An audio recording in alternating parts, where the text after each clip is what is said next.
Hi, everyone. Welcome to Hanratty's Huddle for the middle of March. I'm Rob Adams. Terry Hanratty is here, and Dave Toromio in the house. So the whole team is here today. Dave, how are you? First, good to see you. Great. It's good to see you guys. I missed you. I really didn't, but you didn't miss anybody. I didn't miss you guys. In Aruba, you're going to miss us in Connecticut? No. It's good to be back, and it's always good to be on this podcast with Terry. And I did listen to your podcast. It was sensational. The last one, it was long. You guys really chatted it up for a while. We did. We're over 30 minutes. Yeah, so that was good, though. It's like overtime. They say, okay, we get extra baseball or extra basketball. We got extra podcasts. You guys have all the fun when I'm not around. That's all right. But it's good to be here. You know, that's the key. Is we have fun doing what we do. So if it was that good, we went with it last week, Terry. That's it. That's why you got to do it. All right, so I'm going to try to open this edition of our podcast with a little audio courtesy of, dare I say, courtesy of the Pittsburgh Steelers. What's up, Steeler Nation? Just signed, baby. Fired up to wear the black and gold. Here we go. That is Russell Wilson, who has just signed and is now officially a Pittsburgh Steeler. And you and I no sooner finished recording last week and saying, oh, he's not going to sign. The Steelers aren't interested. And Dave texts us. Yep. Russell signed, or that there was an interest. There was an interest. And I know how Terry felt about that. That's very curious. And I said to you, if you want to, you're the Steeler fan. I'm an awful Jet fan. But at the end of the day, I said, maybe you should do it. And you said, why don't the three of us do it? So I'm really curious about Terry's thoughts on this signing. Yeah, I'll go to you first, Terry. What do you think? It was really interesting. I was so against that. Yeah. Because I thought, I like Mason Rudolph a lot. Pickett, I think, is young. He needs experience. We don't know if he can play in the league or not. I really think Mason Rudolph can, but now he's not at Tennessee now. So, obviously, we're back to Russell Wilson and Pickett. But initially, I hated it. I thought it was really bad. I said, why do we need him? Why do we need him? Then I started realizing, wait a minute. We are going to only pay him $1.2 million. Right. And where are you going to – you can't get a backup for $1 million. I mean, they're paying backup for $3-4 million, and that's going to hurt the salary cap. And so, my theory now is as long as they make it an open competition, I want Pickett a chance to win the job. I don't think it should be handled to Russell Wilson. I agree. He's 35 years old. He's coming to a new system, and everybody says that he is just a systems quarterback. So, I mean, you're going to have to be a little more aggressive in Pittsburgh, and I think I really like Pickett, but I need to see more of him. And I think as long as it's open, I'm all for it. But if they're going to walk in and say, "Here's the ball," I don't think that's the way it should go. Yeah, I agree. I absolutely agree. I think that is the way to go. Is give Pickett a fair chance to win the gig. But in reality, Russell Wilson has a line in. He's won a Super Bowl. He's been to 2 Super Bowls. That matters. But it shows you the ridiculousness of NFL, all sports, baseball, basketball, football, where the Denver Broncos can afford to pay $38 million to get rid of him. That's absurd. I mean, that's more than the whole league salary was when I played. and it shouldn't be. I mean, people, they just have so much money. It's the Walton family that owns the Denver Broncos, so they obviously have more money than anybody. But no, but it's absurd to think that these teams, that they can just throw money around like that and just say, okay, we thought this guy was going to be good, but no, let's get rid of him. Goodbye. Well, they can throw money around, and you're right. But the point is, it doesn't make them look good because now you have that dead money on your salary cap. No matter how much money your team owner has, you still are dealing with this salary cap, which is a hard cap. And at the end of the day, Denver is basically saying we have to reboot this thing and start over. And because at the end of the day, I mean, for the league veteran minimum, this is not a bad deal for the Steelers to sign him. That's financially. The thing. Right? No. Financially. For a backup quarterback, you are going to pay probably $3, $4, $5 million a year. Yeah. Minimum. Now they're getting him for $1 million too. I mean, that's unheard of. Yeah. And you're talking about a guy who threw 26 touchdowns last year. Steelers did not do that, by the way. So you got a 26 touchdown pass throwing quarterback, considering he did not play every game, because remember, he got benched at the end of the season. Only threw 8 picks. That's a better year than he had in 2022. There is a lot of positive on the ledger of Russell Wilson, no question. I'm wondering how, now the big factor is here, is how the the team will accept this. Right. Yes. Because when you bring in a quarterback like that, there's going to be a little animosity because they like Pickett and they liked Mason Rudolph, what he did for them, and then all of a sudden he's gone. Now Pickett is there. Do we open up our arms to Russell Wilson coming in here? So he's got to really prove himself off the field as much as on. And there have been some whispers over the years that he wasn't the most popular guy in the room in Seattle or in Denver for that matter. So that matters. And Mason Rudolph was kind of liked in the locker room. There were whispers of that last year, and that Pickett wasn't beloved just because of his ability, which, I find that to be a shame. But, hey, if you can all get on the same page, that's the bottom line. When Wilson initially went to Denver from Seattle, he negotiated to have his own office in the stadium, to have his own staff in the stadium. Yeah, that's troubling. To have his family come to training camp and have their own quarters at training camp. So that ticked off a few people. And even Sean Payton made the statement, you got to stop kissing so many babies in Denver and just start playing football here. So, it's going to be interesting to see the transformation. But he's also going to play with a coach who is a player's coach, and that matters. It does, but then it gets down to the players out there. Bottom line, yeah. But the Steelers are going to have a lot of room to bring in people that they really, really need, which is as we said. And I want to pat myself on the back for the last 20 years. Please do. I've been promoting why are you putting the offensive line in such a secondary capacity in a football team? And now what you're seeing is all these linemen are making all this money now. They finally realize, it's hard for backup quarterbacks in general now to find teams. Yeah. And it's harder even for running backs to find teams to make any kind of movement. Mm-hmm. But the linemen, all of a sudden, now they're getting their due and they're making all the money. Yeah. This is where it should be. So that's nice. Yeah. It all starts in the trenches. It always has. It always will in that game. It'll never change. The 7-on-7 game is fun to watch and everything. You put those 4 guys on each side of the line, changes the game completely. And that's why come the draft, the Steelers need to do something about the line.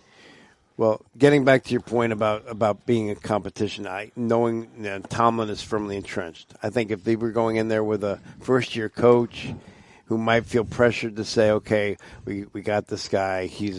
I think Tomlin's going to go in and say, guys, it's an open competition. Mm-hmm. Whoever wins it, and I think they'll give Pickett every chance. I'm not a Steeler, but that's my gut take on Tomlin and how he would operate this. If he doesn't get a chance, I think he's going to have a real problem in Pittsburgh because Pittsburgh likes Pickett. Yeah, he's a Pitt kid, so he has a lot of fans there. That's right, and it's a very family-oriented team. So if he doesn't get his fair shake in Pittsburgh, which I think he really will, he will. Yeah. But we shall see. We shall see. Yeah, we really shall. I mean, it's going to be interesting. I think the training camp will be interesting, and I think the Steelers' season will be interesting because I don't think they're a player away. I don't think Russell Wilson has put them into the Super Bowl conversation. I think they're in the conversation to be a factor in the AFC North. How do you see it, Terry?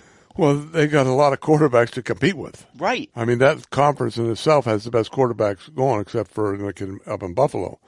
And so it's gonna be tough for them. I mean, they're not one player away. They got now Hayward. He's 35, 36 years old. Sure. So he's gonna have limited playing time this year because of his age. So that's going to be a factor. Now they got to bring in some people to try to plug the hole where he was. And those guys are tough to find too. The big I thought they were going to sign, make a trade or free agency in the defensive line this year, but which they did not. So that really surprised me a bit. And they traded a wide receiver who was one of their key starters, Devontae Johnson, right? And a very interesting decision made there to send Deontay Johnson out to the Panthers, I believe. Yep. I guess I'm trying to make sense of it. That's why I'm hesitating. I'm still trying to make sense of it. Is it a personality thing? Why did he need to go? Yeah. I don't know. You always got to wonder what's going on in the locker room when you see a trade like that, right? Well, you know something's going on. Right. So you're just wondering how deep it really gets. But when you trade a talented person, obviously you're throwing up a lot of signals there. Yeah. And it's not just like, we need to get a better player. Because, he was a rising star. And when you try to eliminate people who are perceived as divas, and let's be honest, most wide receivers are perceived that way, Because most are. Right, exactly. But Swan and Stallworth, those guys weren't divas, were they? Different game. Yeah, that's what I thought. It was a different game because those guys block for one another. Mm-hmm. They didn't bitch about catching 2 passes when I should have caught 12 passes. It was more a team sport back then, and it was more run first. It was probably 60-40 run to pass back then.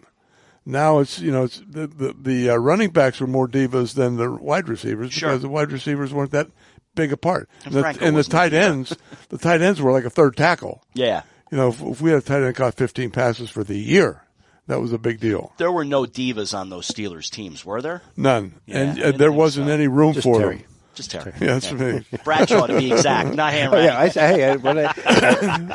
I love Bradshaw, so I'll say it. No, I mean, it was, and Terry Bradshaw came out very complimentary to Pickett. Yes, he did. Yeah, so that was nice to see. But I guess what my point is when you get rid of a player like Deontay Johnson, you send him to Carolina. You also have a great receiver on the other side, a potentially great receiver in George Pickens. You're taking away an option. That's what I'm getting at is you've got that guy in a Pickens. Yeah. Now he really becomes the guy. Bigger focus on him. Don't you want that other secondary option for a Russell Wilson or a Well, I think Kenny those Pickett? Secondary options are easy to find nowadays. Yeah. Okay. Because every college is pass crazy. Yes. So you are developing a lot of receivers. So, and then it comes down to dollars and cents. Yes. Let's get rid of this guy. We'll trade him off. Then we'll get a guy in the 4th or 5th round, which they'll be able to. Believe me, there's guys in the 4th or 5th round in the wide receiver department that can easily play in the NFL. So they'll get someone on the cheap. That way they're able to spread the money around. So it's a real chess game, and it's all predicated on money. So one more thing I want to hit on with the Steelers, and I was trying to find the quote so I could give the proper attribution. I think it was Kyle Brandt who said this. It might not have been, but basically saying that this idea that Mike Tomlin goes out and never has an under 500 season. Okay, that's great, but that's a mentality for, as he said, and again, I might be getting the quote wrong. That's Bengals thinking. That's Browns thinking. This isn't Pittsburgh Steelers thinking. And I have to agree. You have to reach a point where you say, hey, man, 9-8's not good enough. Yeah. This is the Pittsburgh Steelers we're talking about. They stand shoulder to shoulder with the greatest in the history of the sport. 9-8's not enough. This has got to be more. Well, that's what happens when you win 6 Super Bowls. Right. People expect a lot more, and the town expects more. Sure. You've spoiled the town. Chuck Noll spoiled the town. He turned the whole franchise around, and now they know what to expect every time they go out on Sunday. And when they don't get that, 5-5, like you say, there's a lot of teams in this league would go crazy to be 500. Yeah. But no, that's not the way we do in Pittsburgh. Yeah, absolutely true. And I remember the 80s. They were hit or miss at times. I remember some of the early 90s when it was promised, but it wasn't great.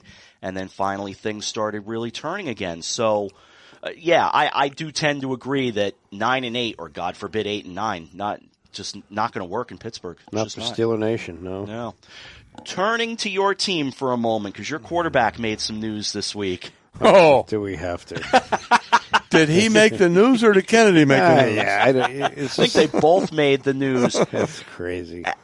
How do you process that, Dave? And we're talking about Aaron Rodgers, of course. And Yes. Jesse And Ventura or whatever. yeah, and Jesse Ventura as well. But Rodgers getting at least, I'm going to say, thrown under the bus by CNN because there's no attribution. Again, I'll use that word. There's no proof that he said what he said, but I'm not going to defend Aaron Rodgers at the same time.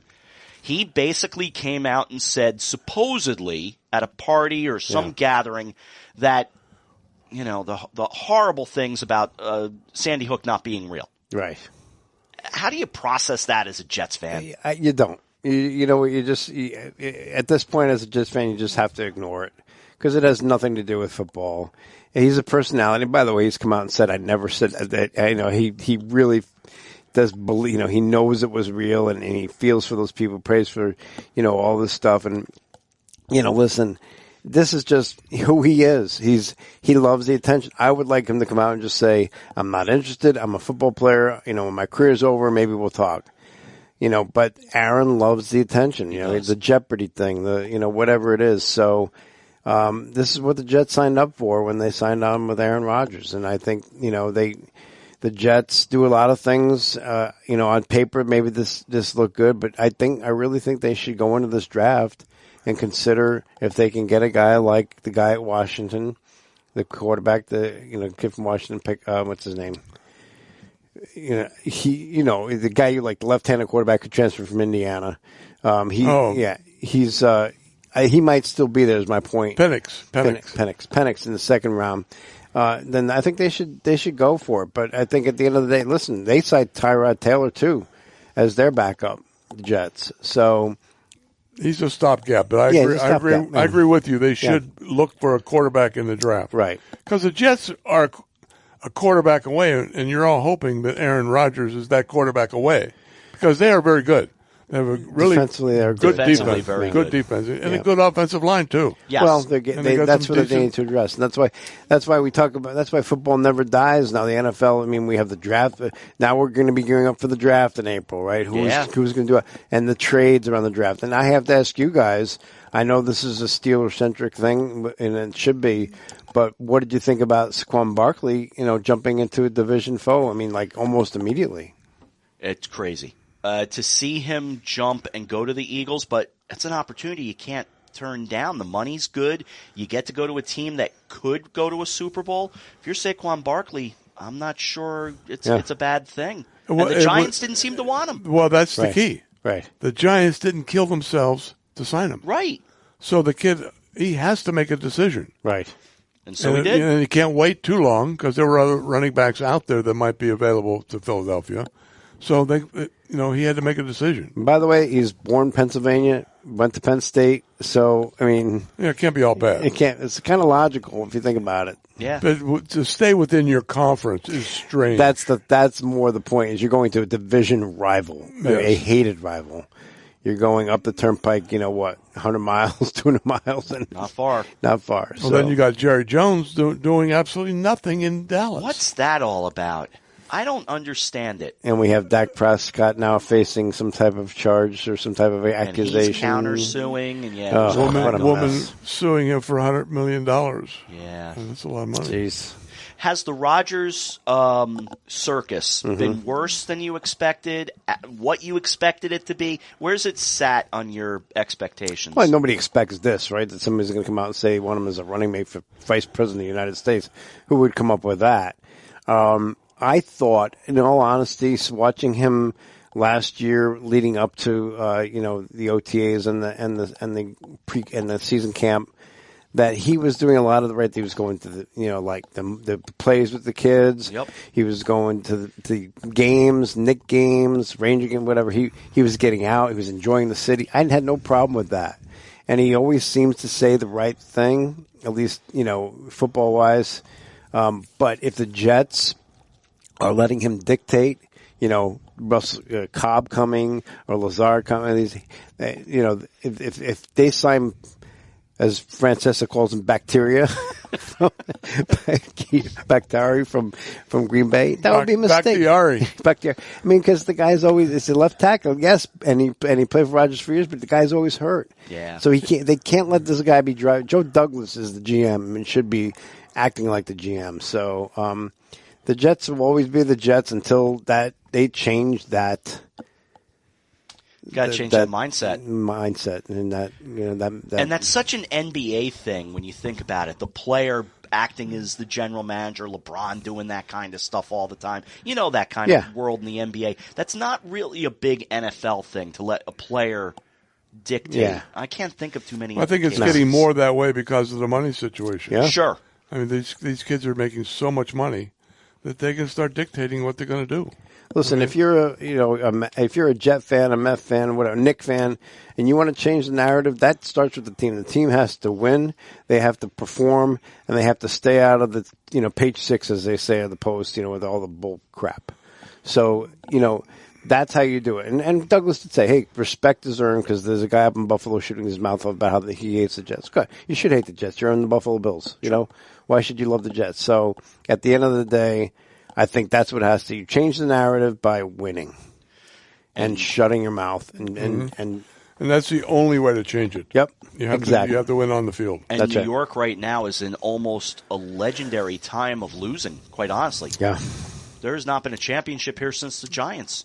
No. I mean, I guess they're, with all due respect, and I know Dave's going to roll his eyes, I guess one of the soccer teams didn't win a championship. NYCFC, I think, won one.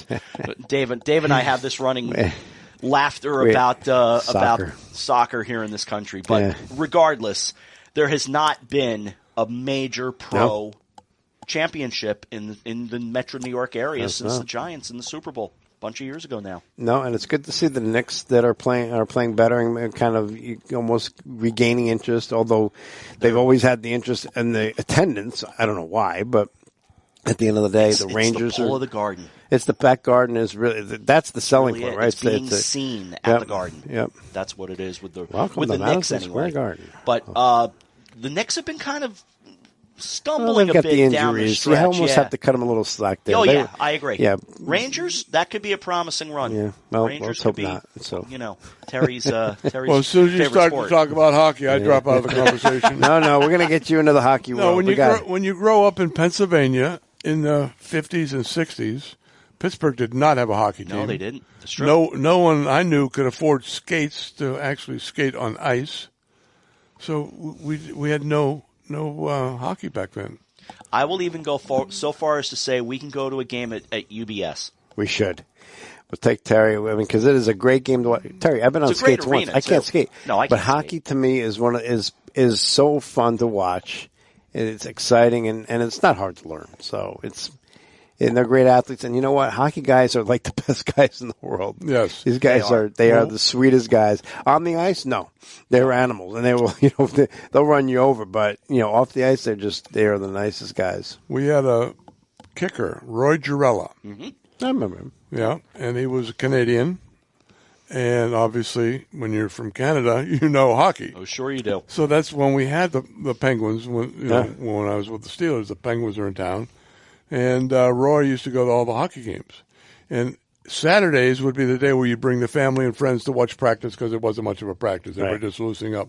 So he'd bring a lot of Penguins over. That's all right. Yeah. And you got to meet them all. And it was cool to watch. They're really good guys. Yeah. But I couldn't believe how small they were. They were like 5'8", 5'10" max. Yeah, not anymore. Now Not anymore. it's all 6'4", 6'5". You go, whoa, has this changed? But I will say, to back up your point, some of the best people I've talked to in sports are hockey people. Yeah. And one of my dearest friends, the late great Rod Jobert. There you There go. you go. I got to know Rod in New York in both of our single days, and it was Absolute interesting gentleman. time. Oh, See? he was just an absolute wonderful Just a person. sweetheart. Yeah. How many of the Islanders, did you ever get to talk to any of them? Oh yeah. I've talked to Nystrom, talked to a bunch of those guys. They're all great guys. But even like in college, when I was in college athletics and working with the hockey teams, they were just the nicest kids. They just really down to earth and just appreciated everything they did for them. I'm not going to say some of the other teams were, but they would just seem so down to earth and nice, so friendly. But back in Pittsburgh in that time, they would have been playing at the Igloo. Yeah, the England, right? I can remember sitting with Rod Jobert and, talking about, because I know nothing. He's talking about Gretzky and that stuff. Oh, he says, you guys got someone that's going to be better than Gretzky. Mario Lemieux. Yeah. And I said, and I didn't know the name back then. Yeah. And he said, wait do you see this guy? He said, he is huge and he can skate. He's going to be the best ever. Wow. And you go, wow. Then all of a sudden there it was, Mario Lemieux. Then you saw his greatness until the cancer. Uh-huh. And there was a point I thought Yager was going to be just as good. Yes. Yager had a was great career, machine. long career. Yeah. Still technically playing in Europe, I think. I think he's done. They did finally. They were supposed to have Jaromir Yager bobblehead night the other day. I Did you saw see that. Yes, I did. Somebody stole the shipment of bobbleheads. It's a But they truckload brought of him back to bobbleheads. Pittsburgh. They retired his number. They did. Yeah, they did. saw Yeah, that, yeah. They did. And the great Crosby as well. I mean, he is hated as much as he's beloved, but Sidney Crosby's a pretty great player. Got to be fair. for sure. And you see very few hockey players connected with the law. Yeah. Very true. You know, all the bad stuff that That's right. we hate to talk about in sports. But Once in a while, there's a knucklehead. Well, there's going to be a knucklehead no matter what profession, doctor, lawyer, priest, whatever. Oh, that's true. But that's true. Hockey guys are really pretty cool. No, they are, and that's why but the game is just so fun to watch. Especially, TV is hard because it's hard to follow, but live in person to see the line shifts and the guys jumping on and off the ice, and just how fast it is. But hey, here's a question. I mean, I'm not a thief, but what do you do with a truckload full of bobblehead dolls? Yeah, how do you sell those? Yeah, is there a market out there for that? How do you? I don't know. So apparently they had to change the date of the giveaway, which is a shame to deal with. But boy. It's crazy stuff. Absolutely crazy stuff. Yep. What else? What have we not hit? We've been all over the place today. I did a baseball podcast last night with a friend of mine. Nice. And we went team by team through the sport since we've hit Pittsburgh so heavily. He said to me, and the Pirates, they still play baseball, right? Oh, that's too bad. It's going to be a tough They year have the for most them again. beautiful stadium. They do. Going. That's a beautiful And city. the thing is, they need a new owner. Yeah. This guy, Pittsburgh has a great farm system. Yes, In they Puerto do. That's Rico, true. they have, and they teach these kids English, and they put them through all the educational portion of the baseball things in case they make it to the majors. And if you look at it, Pittsburgh players are scattered throughout the league. Right. They're farm system, and they're almost a farm team for the rest of the majors. The guys come up, and if they're good, they can't pay them, so the other teams come in And the owner sign of 'em. Pittsburgh puts about $50 million in his pocket every year. Right. Because That's of the wrong. Yankees overpaying, Red Sox overpaying, and everybody else overpaying, so they've got to. And the TV money, and this is where the owners for the Yankees or the Mets or the Red Sox, they say, look, if we're, it's okay, we're putting money into this pool, but they have to take that money and put it into their team. And they're caught in Pittsburgh not doing it. Right. So Yes. if they're not doing that, if you're in Kansas City or Pittsburgh or any of these small market teams, and the owner's putting the money in his pocket, and that's a scam in my book. So And they have some really good. I forget what World Series. This is several years ago, when Garrett Cole was pitching for Houston. right. And they were in the World Series, and they were playing against someone, I forget who it was. Cole Washington? and the other pitcher were both Pittsburgh products. Okay. You got two guys starting in the World Series from the Pirate organization. I'm going, wait a minute. Why don't we have these Nationals, people? Yeah, it might have been either the Nationals or the run against the Dodgers. Yeah, could be. It could have been. But you're right. I mean, that is the problem. If they're not, they don't. They have They've no, got they, some very young talent now that they're going They to, do. as soon as their contract's up, bada bing, send them out and get And them. I think back when I was a kid growing up in the 70s, watching Willie Stargell and Clemente, Manny Sanguin, Sanguin. and I told Richie you- Hebner. I and, told you about they were all my receivers Dave back in the Parker. day. Yes, you Yeah, did. that's right. Yeah. Yeah. That's awesome. What a team that was. And the pitching they had, 79 too. Pirates loved them. Ralph Kiner, you all remember Ralph Kiner? Oh, yeah.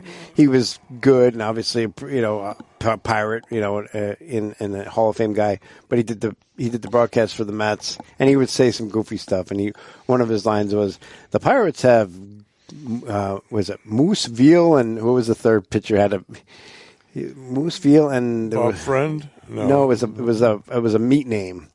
So, but anyway, he goes, if they had Torrey, they'd have Cacciatore. Because Oh, Ralph. Pirate legend, Ralph Kiner. hey, it's Father's Day. I want to wish everybody happy birthday. I remember that one. Very Oh, that's good. a great one. Maybe that's how we head out right there. All right. Gentlemen, good show. We have done it once again, babbling our way through another Okay. edition. Well, that's it. And we shall babble some more. That's it. We shall. That's our We tagline, the Babblers. We will talk again. We will talk again next week. But thank you for listening. For Dave Toromio, Terry Hanratty, I'm Rob Adams. This has been Hanratty's Huddle, and we thank you for listening. We'll see you next time.